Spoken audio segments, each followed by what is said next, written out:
c'est très compliqué pour un jeune qui veut faire du caprin d'aller visiter une ferme bovin. Parfois, le prix, la structuration, la dimension de la ferme, rien ne colle avec ce qu'il veut lui faire.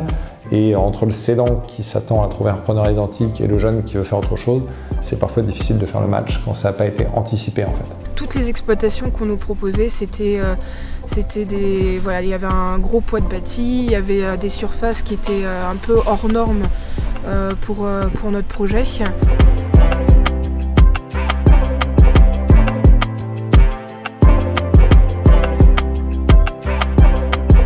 Une première solution qui est de faire évoluer la production, changer la production, passer du bovin au caprin, à l'ovin ou à la culture par exemple. Deuxième solution, c'est d'adapter le périmètre. Ça peut être de dire, ok, il y a une partie de la ferme qui correspond bien aux attentes des jeunes, mais il y a peut-être 2 poulaillers conventionnels qu'il faut transmettre à un voisin parce qu'en fait, cette partie-là ne correspondra pas à l'attente du jeune. Troisième solution, c'est de dire qu'il est possible de diversifier une ferme en installant aux côtés d'un agriculteur en place soit un agriculteur, soit un transformateur. Il y a une partie d'agriculteurs qui ont trop de bâtiments, ne trouvent pas d'associés, ils ne trouvent pas de salariés agricoles, ça fait des années que ça dure.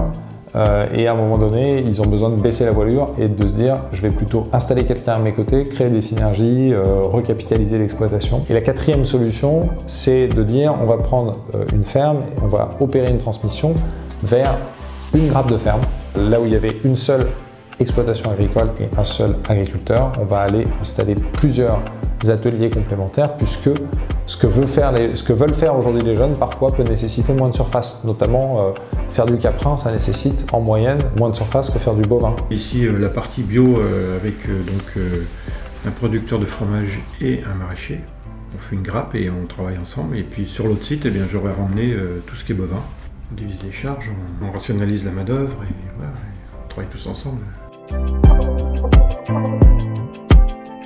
C'est pas Eloi qui sélectionne des candidats à l'installation, ce sont des candidats à l'installation qui sont formés, diplômés, qui ont des expériences, qui sont accompagnés par les chambres d'agriculture, les centres de gestion, les banques évidemment. Eloi ne se substitue pas à tout ça.